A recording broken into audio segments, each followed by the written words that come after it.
আচ্ছা আমি মোবাইলে ওপেন করি প্রশ্নটা।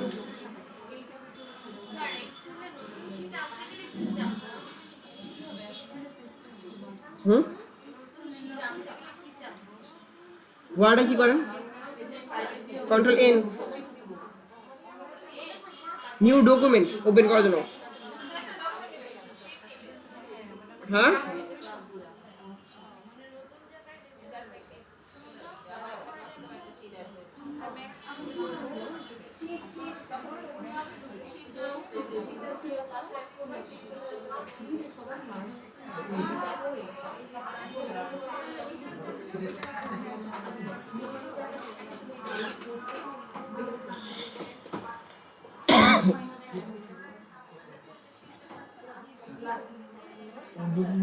আজকে মনে হয় না আমরা পুরাটা শেষ করতে পারবো, যতটুকু করতে পারি আগাইতে থাকি।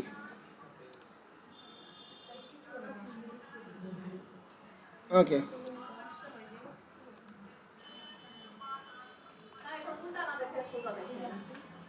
মানে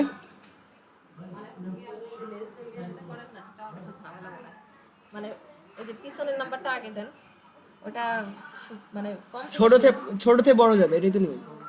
ছোট থেকে বড় এটা নিয়ম। বড় থেকে ছোট দিলে আপনার অনেক ধরনের বিপদ হওয়ার সম্ভাবনা থাকে। প্রথমে এগুলো তো ম্যাচ করে না না, সমস্যা আছে। ফার্স্ট কন্ডিশনেই যদি তোমার হয়ে যায় তখন সেকেন্ড কন্ডিশনগুলো মানতে চায় না। ওটা তো যেটা যে আমি আপনি পরে দেখাবো না এই জিনিসটা আমি পরে দেখাবো। কারণ হচ্ছে আপনি যদি 100 শর্তের মধ্যে মেনে যায় তাহলে কখনোই সে যে 70 বাকিগুলো ঝামেলা করবে। আচ্ছা আচ্ছা, আমি তো উল্টা সাজানো ভালো না হয়, কিন্তু এটা আজকে হবে, দুদিন পর যখন বড় কাজ করতে নেবেন কাজ করবে না। কাজ লাগলেও ভালোটা শিখে হচ্ছে, তাই না?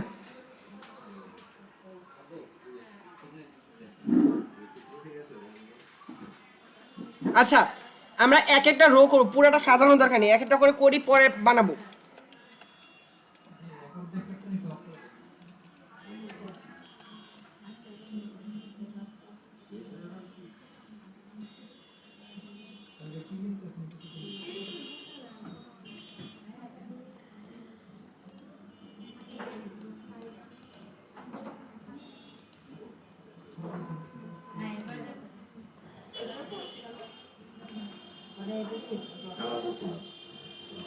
আচ্ছা প্রথমে কি করব আমরা, 1 আর 2 দুটো সেল সিলেক্ট করে মার্জিন সেন্টার করব। কেন? কারণ পরে বুঝতে পারবো, আমরা আগে বলছি যেটা সেইভাবে করেন, পরে বলবো। এত ভাঙা বলতে গেলে কিছুই পরে মাথা আসতো না। তারপর এটাকে দেখেন যে একটা অ্যাঙ্গেল করছে, তাই না? এই দেখেন এখানে একটা কথা আছে এ বি, তাই না? এটার মধ্যে ক্লিক করব, অ্যাঙ্গেল দিয়ে দেবো।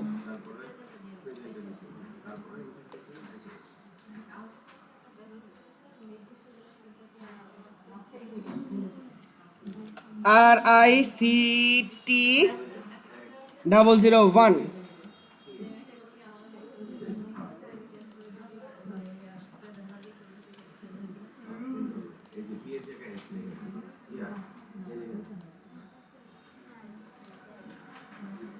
ওকে, এখন এইটা একটা কন্ডিশন বলছে, দেখো রোল নং ভ্যালিডেশন করতে বলছে। ভ্যালিডেশন করতে বলছে কি বলেন, unique ID and digit validation. মানে কি এখানে যে কলা ডিজিট আছে তার চেয়ে বেশি ডিজিট দিতে পারবো না। এখানে কয়টা ডিজিট আছে দেখি, 1 2 3 4 5 6 7।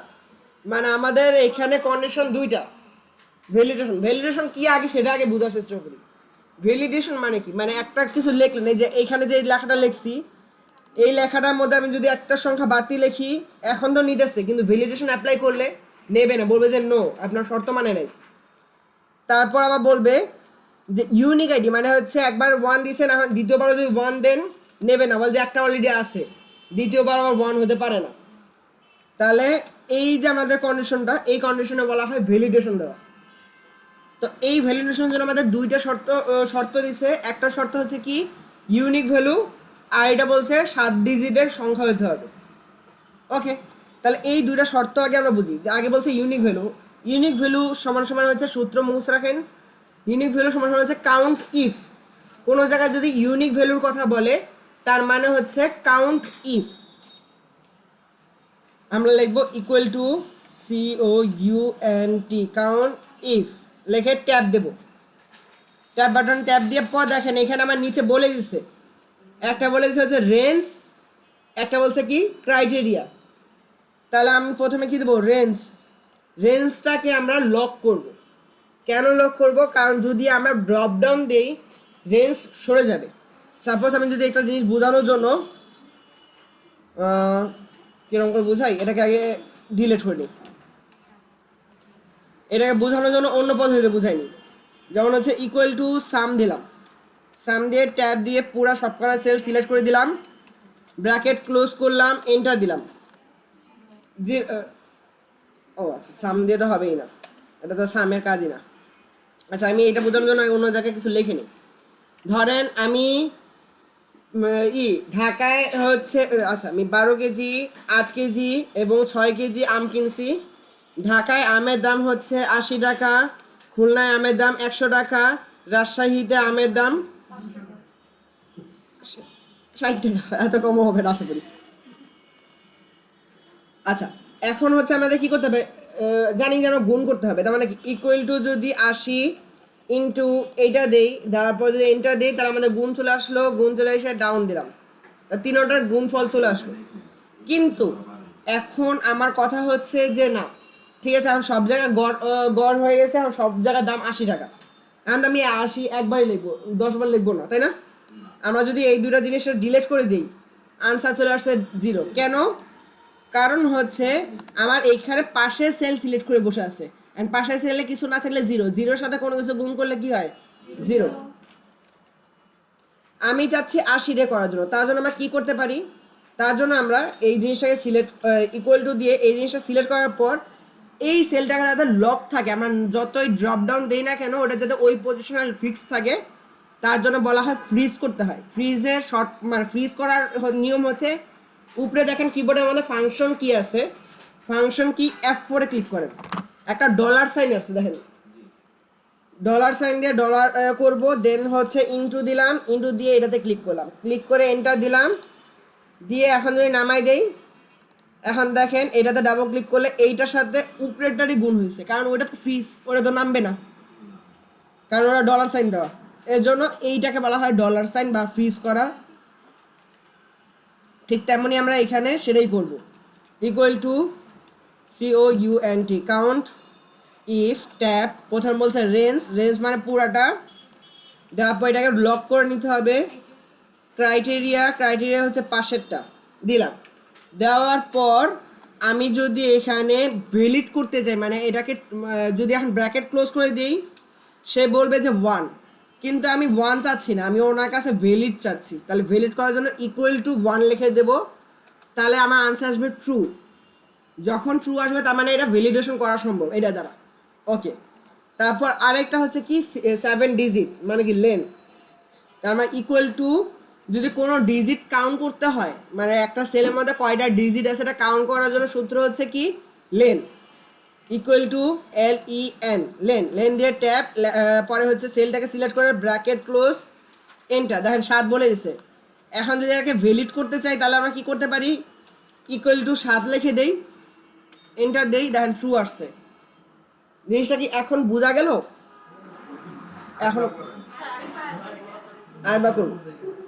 ওকে, equal to COUNT count if, if দিয়ে ট্যাব দিলাম, ট্যাব দিলে রেঞ্জ, রেঞ্জ পুরাটাকে সিলেক্ট করে দিয়ে F4 ফাংশন কি দ্বারা ফ্রিজ করে দিলাম, কারণ রেঞ্জটা আমার ড্রপ ডাউন হবে, তার নড়ে না যায় তার জন্য আমরা ফ্রিজ করলাম। কমা দিলাম, ক্রাইটেরিয়া পাশেরটাকে সিলেক্ট করে দিলাম, ব্র্যাকেটটা ক্লোজ করে দিয়ে ইকুয়াল টু 1 লিখলাম, আমার শর্ত মানছে, এখন তাহলে এখন ট্রু হয়েছে।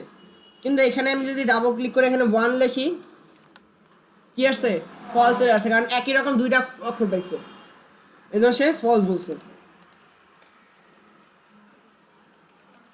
আবারও ইকুয়াল টু LEN, লেন লিখি, লেন লিখে যদি আমরা সেলটাকে চিনাই দেই, চিনাই দিয়ে ব্র্যাকেট ক্লোজ ইকুয়াল টু 7 লিখি, ট্রু বলবে।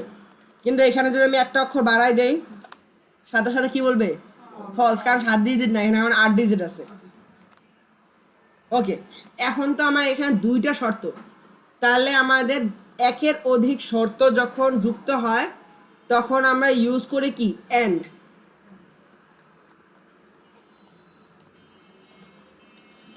Equal to A N D and tab, তাহলে আমার প্রথম সূত্র কি count if, COUNT count if tab, প্রথমে দেবো রেঞ্জটা দেওয়ার পর এটাকে F4 ফাংশনকে এবার ফ্রিজ করব, কমা দেব, ক্রাইটেরিয়া দেব, bracket close equal to 1, comma একটা সূত্র শেষ হলো, পরে কি দ্বিতীয় নাম্বার সূত্র কমা দিয়ে লিখে যাব LEN লেন দিয়ে ট্যাব, টেক্সটটাকে select, bracket close equal to 7, এখন ওই যে এন্ডের জন্য যে ব্র্যাকেটটা দিচ্ছেন সেই ব্র্যাকেটটা ক্লোজ করে দেবো, এন্টার দেবো, তাই আসলে কি আমার ট্রু। অ্যান্ড এই যে ট্রু হলো না, এটাকে আমরা যদি সূত্রটা ফর্মুলা বার থেকে কপি করলাম, কপি করে সেলের মধ্যে সিলেক্ট করে ডাটা ভ্যালিডেশনে যে মানে ডাটাতে যাব, আবার কই গেছি কপি করছি, কপি করার পর এই সেলটাকে সিলেক্ট করছি, সিলেক্ট করে ডাটাতে গেলাম, ডাটাতে যে ডাটা ভ্যালিডেশনে যাব, এখান থেকে এনি ভিউ লেখা আছে দেখছেন, অ্যালাউ এনি ভিউ, এখানে যে আমরা লিখবো হচ্ছে কাস্টমে যে আমরা এখানে লিখবো হচ্ছে কন্ট্রোল, ওই ফর্মুলার মধ্যে ওই যে কন্ট্রোল ভি দ্বারা পেস্ট করে দেবো, দেন ওকে করে দিয়ে আমি যদি এটাকে নামাই দেই নেমে গেল। এখন যদি আমি চাই এখানে 2-এর জায়গায় 1 লিখি, দেখেন আমার কি বলছে this value is not match, okay cross দিয়ে দেন, আগের পজিশনে চলে যাবে। আবার দেখি ডিজিটটা দিয়ে এখানে আরেকটা 0 বাড়াই দিলাম, মানে কি 8 ডিজিট করে দেখলাম, এন্টার দেই, আমাকে বলবে যে না হয় নাই, আমাকে আটকায় দিতেছে, বারবার ভ্যালিড করে দিতেছে, তার মানে আমাদের কন্ডিশন রক্ষা হয়েছে নাকি। এই যে শান করেন, এইটুকাই করেন, পরে বাকিটা আগাই ভ্যালিড করে দিছি, যাতে আমাদের একটা কর্পোরেট লেভেলে একজনের এমপ্লয়ার আইডি থাকে। এখন অনেকে চাকরিজীবী না, কিন্তু কি করছে হ্যাকিং করে হোক বা কোনো মতো চুরি করে অফিস রুমে এসে ওর একটা আইডি বানায় সে চাকরি করা শুরু করলো, কিন্তু তার চাকরি হয় না, চুরি ধরার জন্য, সহজ ভাষায়। আর কি সহজ, আপনি বলতে পারবেন এটা? হ্যাঁ, যেমন আপনার একটা কোম্পানি আছে, আপনার কোম্পানিতে আপনি এমপ্লয়ি রাখছেন, কিন্তু একজন লোক মনে করেন সে আপনার এমপ্লয়ি না, আর স্যালারি 2-3 দিন আগে এসে কি করছে আপনার একটা আইডি বানাইলো, আইডি বানায় এখানে ঢুকে পড়লো ঠাস করে, সে তো আর ঢুকতে পারবে না, কারণ আপনার ওখানে ভ্যালিডেশন করা, যতই সূত্র লিখুক ওরা আটকাই দিতেছে না, কারণ আটকায় সূত্র সিটেই আনতে পারি নাই।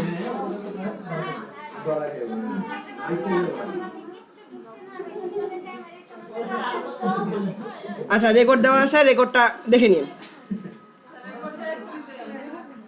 না।